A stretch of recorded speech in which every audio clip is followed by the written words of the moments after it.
మీ business విస్తరించాలనుకుంటున్నారా? మార్చి 16, 17 హైటెక్స్ లో franchise India biggest ఫ్రో expo. 24 మందిని పెట్టి ఆయన పెట్టుకుని 24 మంది కూడా ఎవరు అభ్యర్థులు తెలియకుండా అది కూడా ఆయన ఇంటికి వెళ్ళి చంద్రబాబు ఇంటికి వెళ్ళి ఆయన అనౌన్స్ చేసి ఈయన ఎవరి మీద యుద్ధం చేస్తాడు. గాల్లో తిప్పుకోవాల్సిందే తిప్పడం తప్ప.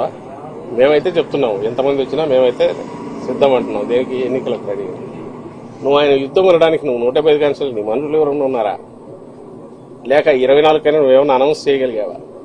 చిలక పలుకులు పలికితే సరిపోతుందా? ఆయన అనుకున్నవి చంద్రబాబు అనుకున్నవి నేను చిలక పలుకులు పలుకుతున్నాను తప్ప అంతకుమించి తనకు సొంతం ఏమన్నా ఇది ఉంటాయి కదా. ఆ చిలక పలుకుల ద్వారానే ఇన్నాళ్ళు వాళ్ళ మీడియాలో రాసుకోవడం ద్వారా ఒక నెరేటివ్ ఏదో బిల్డ్ చేసే ప్రయత్నం చేశారు. రాష్ట్రంలో ఏదో ఘోరాలు జరిగిపోతున్నాయి.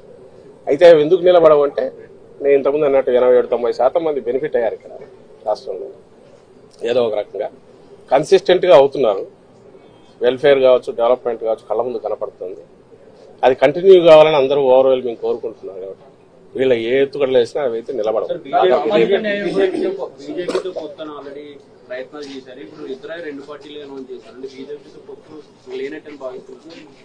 బీజేపీ పొత్తు పెట్టుకోవాలని ఆత్రంగా ఉన్నాము. అయిపోయింది ఆల్మోస్ట్. నిన్న ఏదో చార్టర్డ్ ఫ్లైట్ అన్నారు, మొన్న పోతున్నాం అన్నారు. పవన్ కళ్యాణ్ బయటకు నెక్స్ట్ చంద్రబాబు పోతాడన్నారు.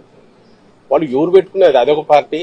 సరే జనసేన కాదు కానీ చంద్రబాబు నాయుడు ఒక పార్టీ అని ఆయన చెప్పుకుంటున్నాడు కాబట్టి వాళ్ళ నిర్ణయం పెట్టుకుంటారు లేదు. కానీ పెట్టుకునే దానికి వెంపర్లాడుతున్నాడు. అది పెట్టుకుని తద్వారా ఏదన్నా కొంత ఓట్లు గెయిన్ చేసుకోవాలని చూస్తున్నాడు. సకల శక్తులు కూడగట్టుకుని మమ్మల్ని ఢీకొనాలని చూస్తున్నాడు. లాస్ట్ డిచ్ ఎఫర్ట్స్ అంటారు కదా, దింపుడు కళ్ళ మాస, దాంతో ప్రయత్నం చేస్తున్నారు అనే దాంట్లో భాగంగా ఆయన పోయి అమిత్ షాను కలవడము, బీజేపీ వాళ్ళతో లోపాయికారిగా ఈయన ఏజెంట్లు ఉన్నారు కదా అక్కడ టీడీపీలోంచి బీజేపీలో ఉన్న 4-5 నాయకులు, వాళ్ళ ప్రయత్నాలు ఇవన్నీ మీ మీడియాలో మీరే రాస్తున్నారు, బయటకు వస్తున్నాయి. అంటే ప్రయత్నాలు అయితే చేసుకుంటున్నాడు.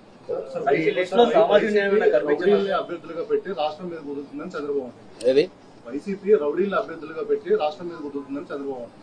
ఏదన్నా అనుకోవచ్చు, ఎవరు అనేది ప్రజలకు తెలుసు. ఆయన కేవలం పడికట్టు మాటలు 4 పెట్టుకునేందుకు మాత్రం ఎవరు ఇది అవుతుంది. ఈరోజు ఇది అంటున్నాడు, రేపు ఇంకొకటి అంటాడు. అసలు రాష్ట్రం నాశనం అయిపోతుంది అంటాడు, ఇంకో శ్రీలంక అయిపోతుంది అంటాడు.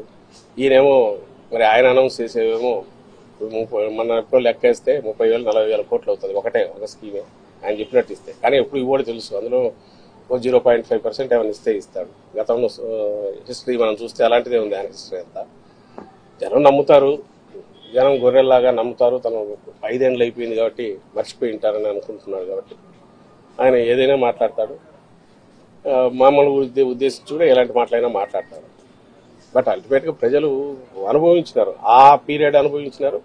పాజిటివ్ సైడ్ ఈసారి కూడా వాళ్ళ ఎక్స్పీరియన్స్ డిఫరెంట్గా ఉంది. ఫస్ట్ టైం ప్రజలది వైఎస్ఆర్సీపీ పాలనలో. కాబట్టి దే హావ్ ఆల్రెడీ డిసైడెడ్ అని మాకు వస్తున్న దీంట్లో కనపడుతుంది. మా సర్వేలో కానీ మాటలో కానీ ప్రమాణం కనపడుతుంది.